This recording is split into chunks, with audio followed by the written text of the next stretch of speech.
কঠোপনিষদ শেষ হওয়ার পরে আমরা ঈশোপনিষদ পাঠ করছি।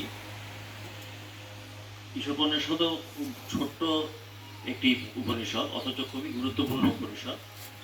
মাত্র 18টি মন্ত্র এই উপনিষদটিতে আছে, অথচ অত্যন্ত গুরুত্বপূর্ণ এই উপনিষদটি আমরা প্রায় এটি শেষের মুখেই এসে পৌঁছেছি। আজকে আমরা 17 নম্বর মন্ত্র পড়ব, আর একটি মাত্র শ্লোকই অবশিষ্ট থাকবে এই উপনিষদটি।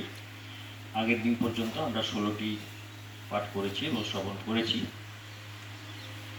শুরুতেই শান্তি মন্ত্র পাঠ করে শুরু করব আজকের পাঠ। ওম পূর্ণমিদং পূর্ণমাদাঃ পূর্ণমিদং পূর্ণাৎ পূর্ণমুদচ্যতে পূর্ণস্য পূর্ণমাদায় পূর্ণমেবাবশিষ্যতে। ওম শান্তি শান্তি শান্তি।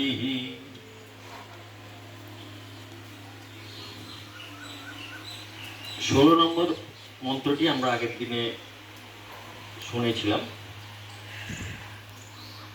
এই উপনিষদটির 15, 16 এবং 17, 16, 17 এবং 18 তিনটি মন্ত্র বিশেষত উপাসক সাধক, যিনি সত্য দর্শনের অভিলাষী, সত্য উপলব্ধি করতে চান, সারা জীবন হয়তো তিনি সত্য সাধনা করেছেন এবং এখন সত্য উপলব্ধিও হয়েছে,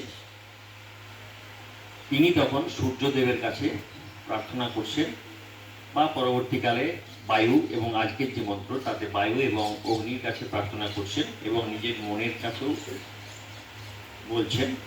এই প্রার্থনা, এই তিনটি মন্ত্রে মূলত এই প্রার্থনার কথা বলা হয়েছে এবং 18 নম্বর মন্ত্রটিতেও কিছুটা। প্রার্থনা কি না, আমার সত্য ধর্ম আমি মেনে চলেছি সারা জীবন, এখন আমি সেই সত্যের উপলব্ধি করতে ইচ্ছুক।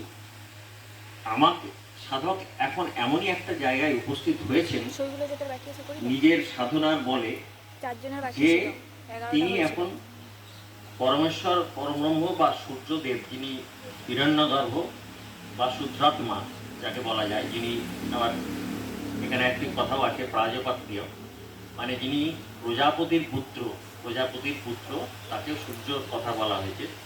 তাকে তিনি যেন দাবি করছেন তাদের কাছে যে আপনি আপনার এই হিরণ্ময় রূপের যে পাত্র যেমন ঢাকা আছে, আপনার আসল রূপ কি সেটিকে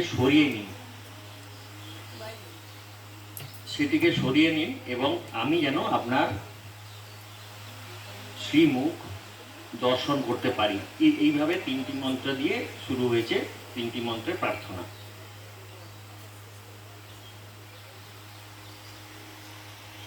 আগের মন্ত্রটিতেও তাই সেইভাবেই বলেছে যে আমরা সেটি পড়েছিলাম যে তিনি সূর্যের কাছে